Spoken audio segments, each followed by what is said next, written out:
Hello, happy Tuesday. Okay, today's fun fact is that tarantulas can live 2.5 years without any food. So I hope I never see a tarantula. And I'll give you one more fact that I think you know. Sometimes you'll hear crickets outside. And how do they make that noise? How do they make the chirping sound? Does anybody know? It's by rubbing something together, rubbing their wings together. So by rubbing their wings together, they can make that chirping sound. All right, today's actually the last math lesson of chapter 10. And so after today, we're gonna review for the rest of the week with different fun graphs that we're gonna do together. But today, we're gonna learn how to problem solve and represent data. Our graph is all about beads that Ava has, and she has circle beads, square beads, and triangle beads, okay? So what we need to find is how many blank Ava has. What do you think? How many beads? Yes. So we're gonna write the word beads, and you are going to trace over it on your paper. B-E-A-D-S.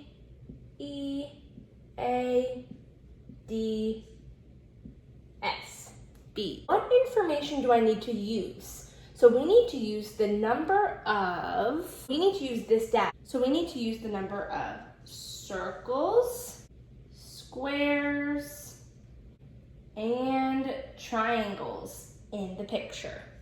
So finding the number of circles, squares, and triangles in the picture will be able to give us the information that we need of how many beads does Ava have. Let's get graphing. So let's start with the circle. So remember, we're gonna cross it out as we count it. Ready?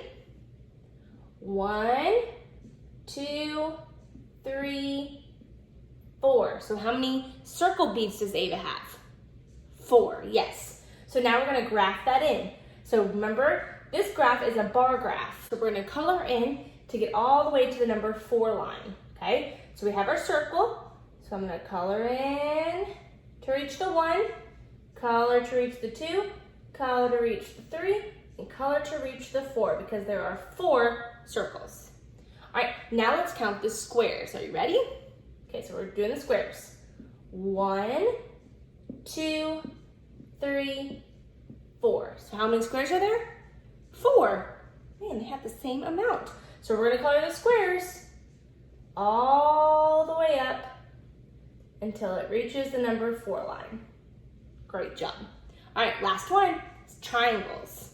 So let's count together. Ready? 1, 2. So only 2 triangles. Ready? So we're gonna color into the 1 and color to the 2. Now we have filled in our bar graph, and now we know how many of each kind of bead that Ava has. So now we're gonna answer the important question at the bottom. Are you ready? So we're gonna use the graph to find how many of each one, then we're going to add to solve. So how many circle beads does Ava have? So let's look at our graph. How many circle beads? 4, yes. So we're gonna write the number 4 next to the circle. Okay, how many square beads does Ava have? 4 again. So we're gonna write the 4 next to the square. And the last one, how many triangle beads does Ava have? 2, yes. So we're gonna write the 2 next to the triangle. So now we're gonna add. So we need to add together 4 plus 4 plus 2. Let's do that doubles, because I bet that we can get that really fast. So what is 4 plus 4? 8, yes. Now what is 8 plus 2? We can't forget about that plus 2. So what is 8 plus 2? 10. So Ava has 10 beads all together. I'm super proud of you. Give me a high five. You ready? 1, 2, 3. Nice. For the on your own portion, there's going to be a link at the bottom that you can download and print out, or just draw the graph if you want to, but it's just to practice making your own graphs. I will see you tomorrow. Bye.